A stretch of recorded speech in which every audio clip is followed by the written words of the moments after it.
หม่อมฉันไม่ได้ปรารถนาจะเป็นเพียงแค่นางบำเรอของพระองค์หากหม่อมฉันจะต้องตกเป็นของพระองค์หม่อมฉันจะต้องได้เป็นราชินีสะบัดผมหนึ่งทีเจ้าจะได้เป็นราชินีแอนอังกฤษจะทำทุกอย่างเพื่อเจ้าเราจะได้อยู่ด้วยกันเจ้าจะเป็นแม่ของโอรสของข้า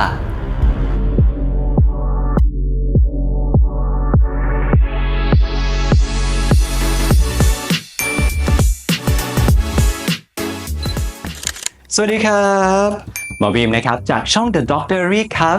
มาต่อกันด้วยเรื่องของพระมเหสีองค์ที่2ของพระเจ้าเฮนรี่ที่8คือพระนางแอนโบลีนครับพระนางแอนโบลีนเนี่ยถือได้ว่าเป็นราชินีพระองค์ใหม่และพระองค์แรกภายใต้ศาสนาจักรนิกายแองกลิกันหรือ Church of England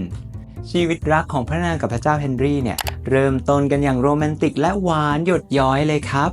แต่หลังจากผ่านไปเพียงแค่3 ปีครับจุดจบมันกลับจบไม่สวยจากความรักที่สวยงามเหตุใดจึงกลายเป็นความรักที่จืดจางและจบลงด้วยโศกนาฏกรรมแหละครับวันนี้เราจะมาไขคำตอบเรื่องนี้กันแอนโบลีนนะครับเกิดในปี 1501 พระนางนะครับเป็นธิดาในตระกูลโบลีนซึ่งเป็นตระกูลที่มีความสูงส่งมากในสมัยนั้นเพราะเป็นตระกูลขุนนางที่เก่าแก่หลังจากที่แอนได้กำเนิดขึ้นมานะครับทางครอบครัวก็ได้มีการส่งแอนเนี่ยไปอยู่ต่างประเทศแอนได้รับการศึกษาอย่างดีจากทั้งที่ฝรั่งเศสเนเธอร์แลนด์โดยที่แอนนะครับก็มีความเชี่ยวชาญทางด้านภาษาวัฒนธรรมการเต้นรำหรือแม้แต่การเข้าสังคมรวมไปถึงเรื่องเสน่ห์และความแพรวๆต่างๆแอนก็ได้เรียนรู้มาจากราชสำนักฝรั่งเศสแอนเป็นคนที่มีวิสัยทัศน์แบบคนรุ่นใหม่เธอเนี่ยมีหัวก้าวหน้ามีความโดดเด่นในเรื่องของมนุษยนิยมและในเรื่องของศาสนาเป็นอย่างมากในปี 1522 แอนได้เดินทางกลับมายังอังกฤษโดยที่ครอบครัวของเธอเนี่ยให้เธอกลับเข้ามาทำงานในราชสำนักของพระเจ้าเฮนรี่ที่ 8 แอนเนี่ยได้ชื่อว่าเป็นผู้หญิงที่ฮอตมากในยุคนั้นเลยเพราะทั้งสวยทั้งเก่งมีความสามารถในเรื่องของการพูดคุยการเต้นรำถือได้ว่าในยุคนั้นเนี่ยผู้หญิงที่สามารถทำอะไรได้หลายอย่างแบบนี้เป็นที่ต้องการและเป็นที่แปลกตาสำหรับชายหนุ่มมากเลยครับในวงสังคมชั้นสูงแอนเนี่ยถือได้ว่ามีชื่อเสียงมากเลยถ้าเกิดว่ามาเทียบกับยุคของเรานะครับแอนเนี่ยเปรียบเทียบได้กับพวกเน็ตไอดอลหรืออินฟลูเอนเซอร์ดังๆเลยก็ว่าได้ครับและเมื่อพระเจ้าเฮนรี่ที่8นะครับได้พบเจอกับแอนโบลีนสิ่งแรกเลยครับคือพระองค์เนี่ยตกหลุมรักแอนในทันทีเพราะว่าด้วยความสวยงามและมีเสน่ห์ของเธอแอนนะครับก็มีความเฉลียวฉลาดรวมไปถึงด้วยความที่ว่าเธอผ่านราชสำนักฝรั่งเศสมาเธอจึงแคล่วคล่องและว่องไวรวมถึงมีไหวพริบที่แพรวๆเป็นอย่างมากแอนยื่นคำขาดกับพระเจ้าเฮนรี่เลยครับว่าแอนจะไม่มีทางยอมเป็นนางบำเรอของพระองค์เด็ดขาดหากว่าพระองค์ต้องการได้ตัวแอนสิ่งที่แอนจะต้องได้รับก็คือแอนจะต้องได้เป็นราชินีหนึ่งเดียวของพระองค์แต่มันจะเป็นไปได้ยังไงล่ะครับก็ในตอนนั้นพระเจ้าเฮนรี่ที่ 8 ก็ทรงมีมเหสีอย่างพระนางแคทเธอรีนแห่งอารากอนอยู่แล้วดังนั้นแหละครับมันก็เลยนำมาซึ่งแนวคิดที่ต้องการหย่าร้างของพระเจ้าเฮนรี่ที่ 8 กับพระนางแคทเธอรีนพระเจ้าเฮนรี่ที่ 8 เนี่ยในตอนนั้นก็ไม่ค่อยพอใจพระมเหสีอยู่แล้วด้วยความที่ว่ามเหสีก็เริ่มมีอายุมากขึ้นแถมยังไม่สามารถมีพระโอรสได้อีกรวมไปถึงพระญาติทางฝั่งสเปนเองก็เข้ามากดดันและมีบทบาทมากต่อราชอาณาจักรอังกฤษทำให้พระเจ้าเฮนรี่ที่ 8 เห็นว่าจำเป็นที่จะต้องจัดการกับเรื่องนี้ให้อย่างอยู่หมัดประกอบกับตอนนั้นนะครับทางโรมหรือว่าทางพระสันตะปาปาแห่งกรุงโรมก็ไม่อนุญาตให้พระเจ้าเฮนรี่ที่ 8 ทรงหย่าขาดกับพระนางแคทเธอรีนก็เลยเป็นสาเหตุที่ต้องปฏิรูปศาสนาครับพระเจ้าเฮนรี่ที่ 8 ทรงแตกหักกับศาสนาจักรแห่งกรุงโรมและก่อตั้งศาสนาจักรของตัวเองขึ้นมาภายใต้ชื่อว่า Church of England หลังจากที่ได้ก่อตั้งนิกายศาสนาใหม่ขึ้นมาแล้วนะครับพระเจ้าเฮนรี่ที่ 8 ก็สามารถหย่าร้างกับพระนางแคทเธอรีนได้อย่างถูกกฎหมายมีเรื่องเล่านะครับว่าพระเจ้าเฮนรี่ที่ 8 กับแอนเนี่ยมีแอบทำสัญญาลับๆกันอยู่ก็คือว่าแอนเนี่ยสัญญากับพระเจ้าเฮนรี่ที่ 8 ครับว่านางเนี่ยจะให้ทายาทที่เป็นชายกับเฮนรี่เนี่ยไม่เคยได้มีโอกาสมีโอรสกับมเหสีของพระองค์เลยเพราะพระนางแคทเธอรีนเนี่ยถึงแม้จะมีพระโอรสออกมาก็เสียชีวิตตั้งแต่แรกเกิดหมดดังนั้นแหละครับมันก็เลยเป็นสาเหตุว่าทำไมพระเจ้าเฮนรี่ถึงจะต้องรีบอยากได้แอนนักอยากได้แอนหนาและบัดนี้ข้าคือราชินีแห่งอังกฤษแต่ว่าข้าจะต้องจ่ายราคาเท่าใดถึงจะคู่ควรกับมงกุฎนี้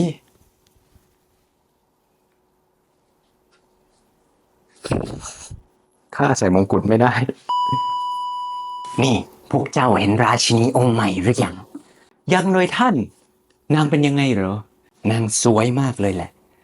แต่ว่ามีคนเมามาว่านางเนี่ยทำทุกวิธีทางเลยนะเพื่อที่จะได้ขึ้นมาเป็นราชินีแห่งอังกฤษจริงเหรอท่านนางอาจจะได้เป็นราชินี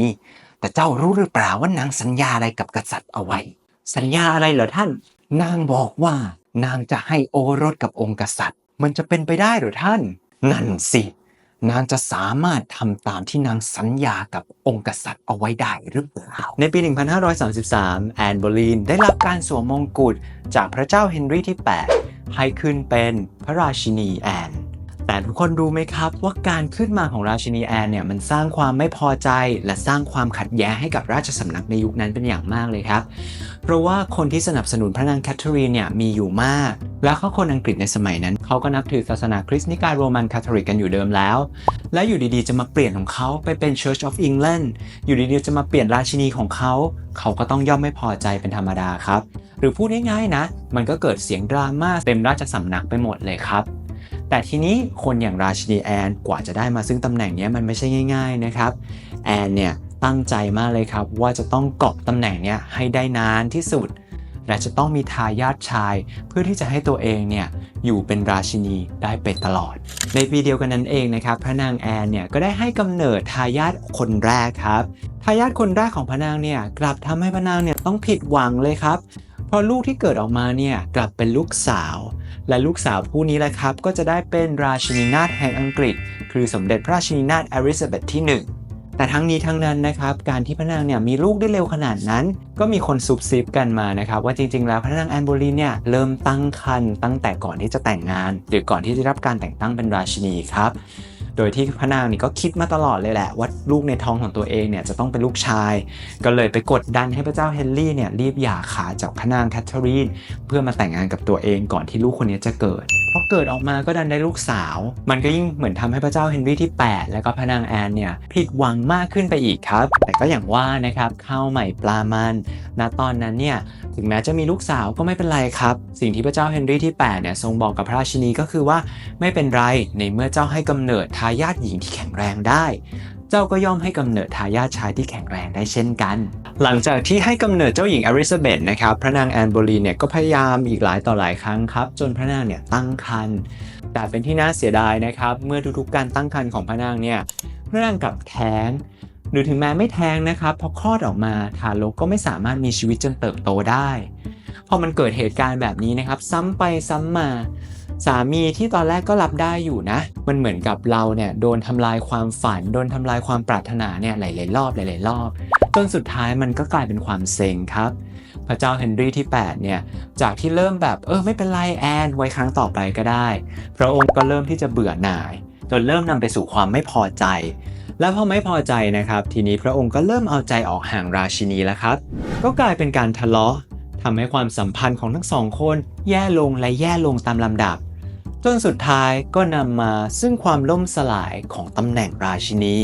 ระยะเวลานะครับก็ล่วงเลยไปกว่า 3 ปีครับแอนโบลีนได้เป็นราชินีได้ครบ 1,000 ราตรี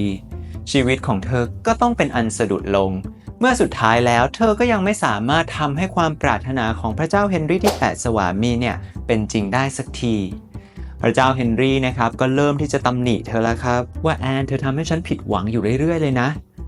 พระเจ้าเฮนรี่ก็เกิดความไม่พอใจเป็นอย่างมากเลยในขณะเดียวกันนะครับแอนโบลีนซึ่งเป็นคนที่มีหัวก้าวหน้าและมีความเป็นนักมนุษยนิยมมากๆเลยเนี่ยก็ไม่ค่อยพอใจเหมือนกันที่แบบจะมาโทษแต่แอนคนเดียวได้ยังไงแอนไม่ได้ผิดนะมันก็ต้องเป็นเรื่องที่ผิดด้วยกันไหมเพราะพระเจ้าเฮนรี่ก็เป็นผู้ทรงกระทำนี่นาทีนี้แหละครับความสัมพันธ์มันก็ยิ่งแย่ลงไปเรื่อยๆครับจนตอนหลังๆนะครับมันไม่ใช่เพียงแค่เรื่องของคน2 คนเท่านั้นมันกลายเป็นเรื่องราวใหญ่โตเมื่อคนในราชสำนักเนี่ยเขาก็เริ่มซุบซิบกันว่าแอนโบลีนหรือพระราชินีของพวกเขาเนี่ยมีการคบชู้ครับซึ่งเรื่องพวกนี้เนี่ยอาจจะไม่ใช่เรื่องจริงก็ได้ครับอาจจะเป็นการเล่าข่าวกันมาอีกทีเพื่อทำให้พระนางเนี่ย